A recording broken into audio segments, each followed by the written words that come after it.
C'est avec un immense honneur que je prends la parole en cette circonstance solennelle pour partager avec vous la vision, la mission et surtout la fierté qui anime en ce moment notre institution, son administration, son corps enseignant, les étudiants et plus particulièrement les récipiendaires de ce jour pour son écoute constante à notre endroit, nous les privés, en tant que partenaire de l'État dans l'acte de formation qui est traditionnellement dévolu à l'État dans son rôle régalien.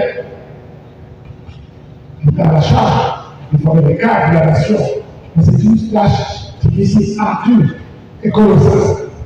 L'État n'est pas seul à assumer ce rôle, et donc les privés viennent en appui. Par le hors de formation, on complète, donc en aval, le hors de formation de l'État en amont. Monsieur le représentant du ministre de la Formation et de la Recherche, représente en nous ce qu'on appelle des chauffeurs, de travailler encore plus dans la mission que nous sommes signés. Merci pour ce temps que vous nous accordez et merci de partager notre joie de ce matin. À vous, chers étudiants, chers récipiendaires, vous nous avez fait confiance. En retour, nous vous offrons non seulement une formation solide, mais également une communauté vivante et engagée. Vous êtes les bénéficiaires de cette tradition d'excellence. Donc, courage et gardez le cap. À vous, mes chers enseignants, je dirais que vous êtes les artisans de cette collective. Grâce à votre rigueur, à votre passion pour l'enseignement, parce que c'est toujours évident,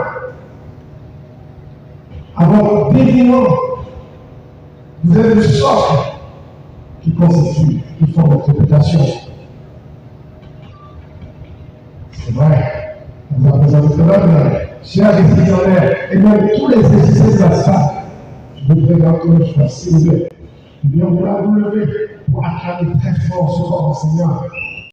Que je prends la parole ce jour pour vous livrer le message du ministre de l'Enseignement supérieur et de la Recherche scientifique, porte-parole du gouvernement, le professeur Charles-Edgar Rambaud, qui est empêché, à l'occasion de la présente cérémonie de remise des diplômes aux récipiendaires de la promotion John Marty de l'École supérieure de gestion informatique et des sciences par l'abrégé EGIS.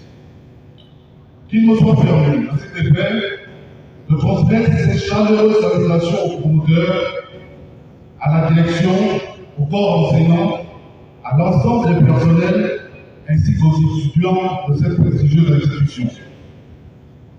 Mesdames et messieurs les responsables de l'EGIS, le ministre s'est fait pour l'honneur de vous permettre de l'associer à la célébration de la réussite de vos étudiants, nos enfants. Mesdames et messieurs, aujourd'hui, nous ne célébrons pas seulement la remise d'un document papier. Nous célébrons des heures de travail acharnées, des nuits de révision, des gouttes surmontées et une persévérance à toute épreuve. Chers diplômés, ce diplôme que vous allez recevoir est bien plus qu'une reconnaissance académique. C'est une clé. Une clé qui ouvre les portes de l'insertion fonctionnelle. Une clé qui vous donne la légitimité pour entrer dans la vie active. Et de fait, vous êtes désormais les acteurs du changement. Le pays compte sur votre expertise, sur votre créativité et sur votre dynamisme pour contribuer à son développement et pour relever les défis de demain. Soyez donc fiers de la compétence que vous avez acquise. Mais cette journée est aussi une célébration collective. Elle est le reflet de la joie immense de vos parents et de vos familles qui vous ont toujours soutenus. mais également de vos enseignants qui vous ont guidé avec passion et application. Votre fierté est donc aussi la leur, la nôtre, collectivement, de sorte qu'aujourd'hui, la joie de cette réussite est partagée par toute la communauté éducative. Une grande responsabilité, mais également une fierté. Donc, le choix porté sur notre modeste personne nous donne confiance et nous voulons rappeler aujourd'hui que nous avons à la fois l'emploi salarié et l'auto-emploi. Comme vous le savez, nous avons les filières qui sont en master, d'autres en licence, d'autres qui peuvent continuer vers la recherche. Et suivre toutes ces voies, en tant que parrain, je suis passé par toutes ces étapes et je pense modestement pouvoir vous accompagner.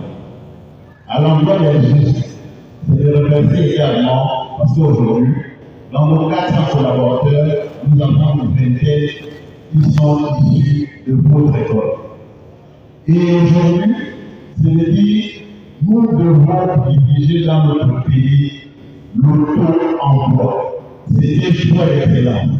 Si on m'a choisi comme parrain, c'est pour que cette promotion soit une promotion d'excellence. L'excellence, aujourd'hui, par rapport à notre pays, c'est de créer de l'emploi.